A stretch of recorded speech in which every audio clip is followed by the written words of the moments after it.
Okay, so it sounds like Trump is pissed.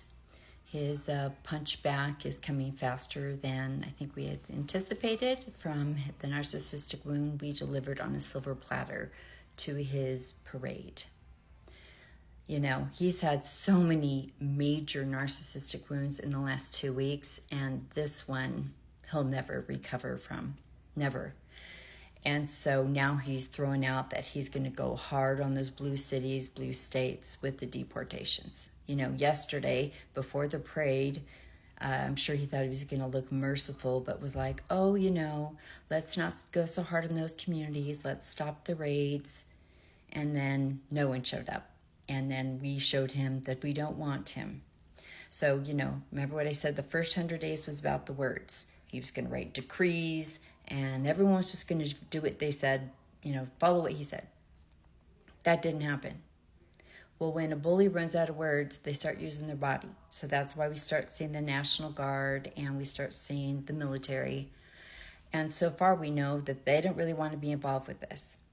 And the reason I think it comes from a narcissistic wound, and we're truly on the verge of a collapse, which could get wild, okay?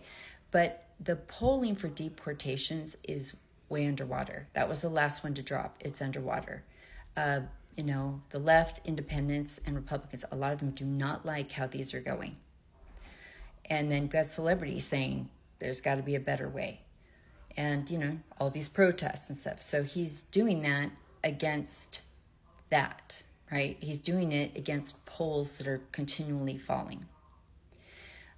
He's doing it against probably his billionaire friends going, you're costing us money. And the madder they get, the more problems they cause for our businesses, and it makes things unsteady. So we need you to back off some of these areas.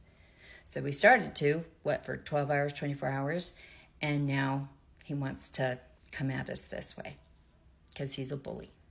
So do we need to freak out? Nope, because we're prepared.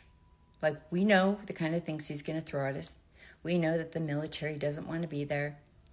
We know that the morale is low. I think that they're very embarrassed after that parade. It showed how they walked, and, you know, the rest of the military saw that. I think they're telling each other this is not it, right? And maybe Trump is a nut job. So lots of that could be going on in the background. And I guess the thing is, like, our nervous system is a little more used to it because we just weren't sure what was coming. We also know everyone kept screaming he's going to do martial law. He didn't do martial law. He didn't use those tanks to take over Washington. The stormtroopers didn't come in and take over our cities, and the crazy stuff I was hearing on here. So we just know they're going to probably be obnoxious with ICE and the police, and we'll see what they do with the other guys. So we know that. But what we have to do, because this is a punch back, we got to punch back harder. We have to keep showing up. Like I've said, we have to keep putting on the pressure. We have to be the tourniquet. Just keep turning it till it stops to what hurts them too much that they have to stop. Because Trump doesn't really care about this. He just wants to hurt us. So we just have to keep putting on that pressure. So more of us need to show up. It has to be all the time. And on the 4th of July, we need to do protests like we did yesterday, but they have to be double. We need this to be so painfully obvious to him that we're not going to stop. We don't care what they send in, who they send in. I don't care if they keep sending them out. We're still going out. Because remember, after a sneeze, he could change his mind, right? He goes in real hard with the tariffs, came in real hard with this stuff like last week, then kind of backed off. Now he's going to throw this out. If his polls drop or he gets more bad news from, you know, a billionaire friend, oh yeah, let's not do that. Plus he's not all there. So we just have to know what we need to do, which is show up, right? We're going to stay calm and we're just going to show up, just like you guys did yesterday. You see that you're not alone now. You see how many are there in number. And I talked to so many people today that were like, I wish I could have been there. I mean, there's millions and millions and millions of people that weren't there yesterday that are going to have to start joining us out in these streets, the ones that can. Because this is time.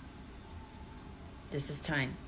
And the thing about doing it on the 4th of July is that's what the 4th of July is all about.